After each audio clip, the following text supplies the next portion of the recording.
Hey guys, welcome back to Marvel Contest of Champions and a video all about my roster or rooster, whatever and however you want to say it. This is my roster. Obviously, a lot of people are not really interested with the 3 stars. But what is important to me is 3 stars in any case, because there's a process. I mean, I've bored people to death, but you awaken your 2 stars, you dupe your 2 stars, you get your 3-star shards. You get your 3-star shards, they open up 3-star crystals. 3-star crystals means you get 3-star characters. 3-star characters awakened, duped means you get your 4-star shards. 4-star shards, blah blah blah blah blah blah blah.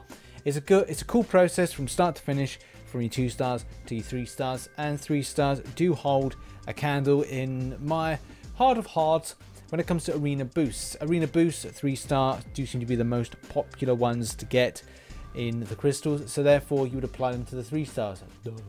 Well, that's all about improving your arena scores, and obviously you need 3 stars in order to do that. It's quite obvious. So 3 stars are pretty cool. You know, I've got some interesting ones like Deadpool, kind of like your red suit Deadpool. It's, you know, I really wonder when they're going to put something of a Deadpool in the arenas. The worry is that people will grind out extensively for it, and I myself will be one of them.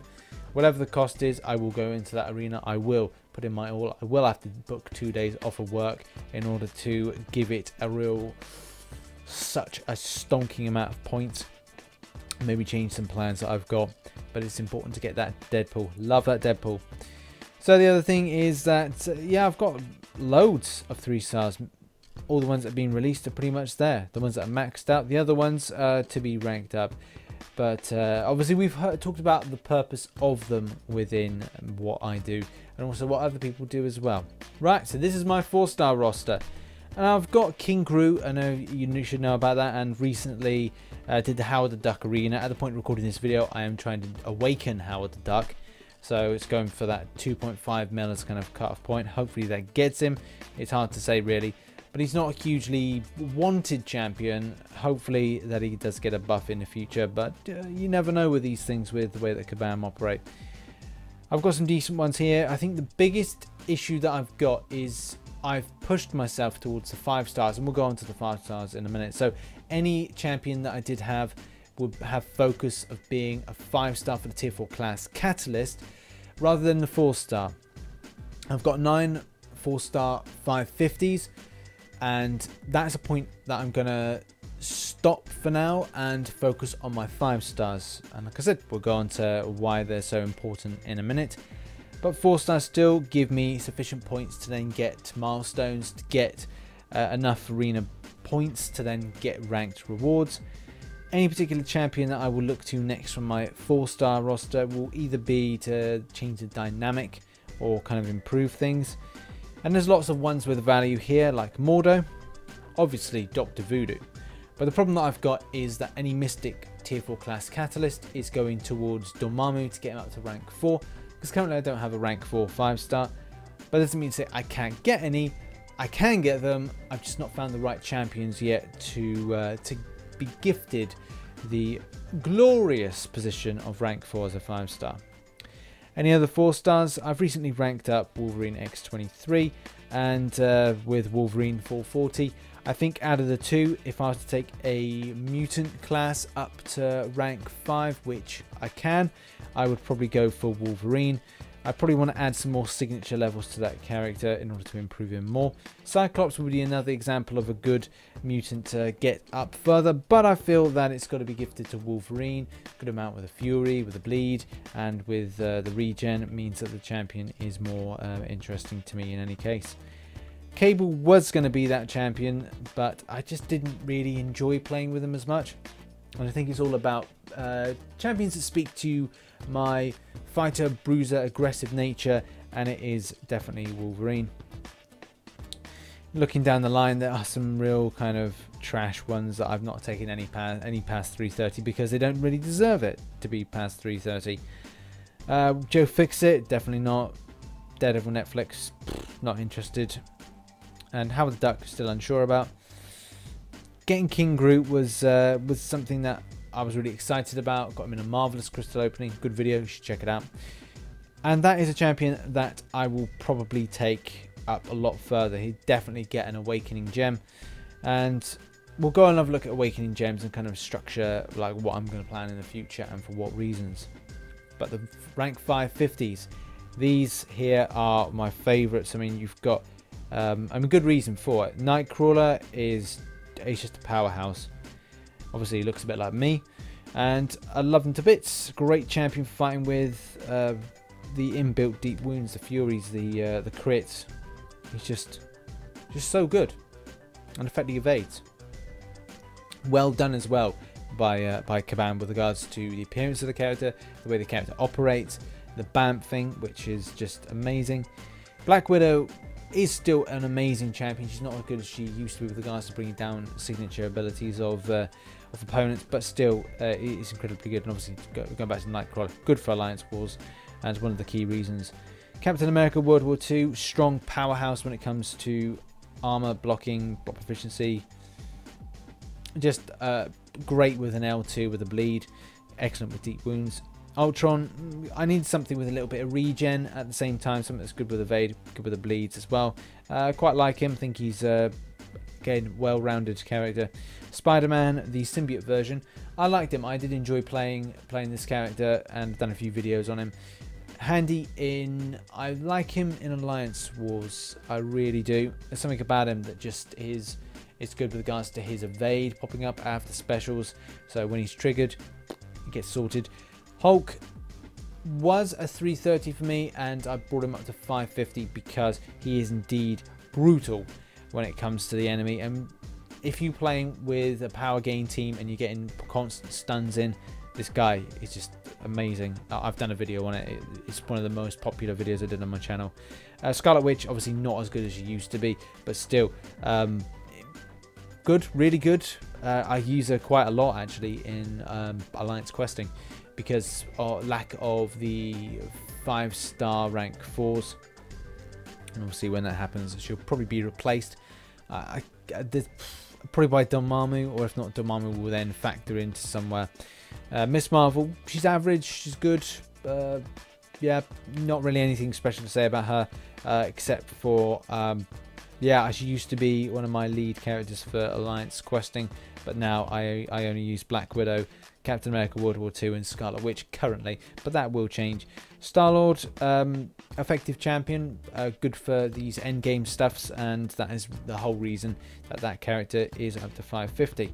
So that's all of them 4-star out of the way. Let's quickly go over to the 5 stars. Okay, so these are the 5 stars, and I think that I've not particularly been lucky with the 5 stars that I've pulled, except for Dormammu. I'd say that's pretty good. Storm, good champion, and I think that Black Panther, coming off the back of that was good. The rest have been terrible. I mean, Winter Soldier has been improved greatly. Captain Marvel is, you know, she's good. She's good. She's not amazing. She's a good champion. But Dormammu was, you know, he's not one of the most amazing, but he is a good champion with regards to stripping down power burning, power locking. Once you understand the way that the champion works, he's not complex, he's effective. And what are my future plans with regards to my 5-star roster? It largely hinges on the next couple of 5-star openings, and also my tier 4 class catalyst. I think that if I was to awaken any of these champions, they would definitely get an awakening. If they got awakening, then they would be put up further to rank 3. I don't think if any of them get rank 4. Storm would definitely get rank 4. I don't think that anything else. Well, Spider-Man would probably be. That is another champion that I'm still debating whether or not to use my 5-star awakening gem on him, or wait a little while. It's just that I can see his worth in Alliance Wars, but I need a character that is super effective for other things, and unfortunately not having 5-star Star-Lord, which, you know, I have not been blessed by the Kabam gods on that one. I think it's just something of, it's just my time to be a bit unlucky. I'm sure at some point it would be a case I'll switch and have all the luck in the world, but you know what it's like. Sometimes you feel that hey, when am I going to get the jackpot? And so far, the only kind of jackpot win is Dormammu, which happened so many months ago. So, Awakening Gem plans. Ugh. I got 2 4-star Awakening Gems, generic one. I've got 1 4-star Cosmic Awakening Gem, 1 4-star Mystic Awakening Gem, 1 5-star Cosmic Awakening Gem, and 1 5-star Science Awakening Gem. The 4-star Awakening Gems are very difficult to kind of play with what I would actually want to get awakened. So I kind of leave that as a kind of a question mark and a maybe, and kind of used at you know, a time when I think that it's important that they could be used. At the moment, I can't find a champion within my roster that doesn't have a class specific one that needs awakening. The Cosmic 4-star is more than likely going to go to King Groot based on poison and regen and the like, and you know, the way the character operates. I think he's a good character. And then I'll probably put some signature stones on him. I've probably put about the 27 that I've got there on, but I've got to wait to item uses on in order to do that. The Mystic one, still undecided about that. If I did get Ghost Rider, it may be on Ghost Rider. Largely want to wait until probably the end of the year and see what champions that we get, and see if there's something that could be put on there. The 5-star Cosmic Awakening Gem, I cannot use on anything at the moment. That's the downside. So hopefully something comes into the game that I get Cosmic related. Even like a Ronan. If I got a Ronan out of a 5-star crystal, I probably would use that Awakening Gem on him. But apart from that, it ain't going to happen. The 5-star Science one. This is the difficult one. Of these 3 champions, I would either give it to Spider-Man or Rhino. Spider-Man may edge it for me over Rhino, but I just can't decide at the moment. I think that I need to either pull something like a Quake or pull something of a science related that I think would be like, hey, you know, rank me up, awaken me, I'm going to be the dog's bollocks for you. And you go, oh, yes, definitely, you will get it. So with regards to my team's kind of strengths, I would say at the moment they are more capable of doing Act 5, Chapter 2, and probably the rest of Chapter 5. Also, Master Modes and Heroics from monthly quests. Do I think they've got capabilities of doing anything in the Labyrinth of Legends? Potentially, but they're not really there. I think I've got to focus on getting that 4-star Star-Lord a lot higher, and maybe use him more within that as well. Kind of situate that around a part mutant team. I really would like to say that I would be able to do it, but I think it's more kind of suited, this team is more suited to Act 5 at the moment, and like I said, doing Master Modes. So a Legends title may hopefully come to my channel at a later date. So that's something there. I'll cover in another video what are my wants and desires for champions that are in the game that I would like, and for what reasons. But yeah, thanks very much for watching this video. It's been a long time. It's been yeah, 2 years and 6 months. I've gone through the game. I've wanted to play it every single day to a point where I want to play it once a week, and kind of battled with playing it for 10 hours a day and then reducing that down extensively. So it's not been a kind of massive grind, but at the same time it's a necessary grind to get somewhere in the game. So it's giving you a little bit of perspective there of my grind. So thanks very much, and if you like this video then like it, subscribe for more Marvel Contest of Champions videos, and I shall catch you on the flip side. Bye bye for now.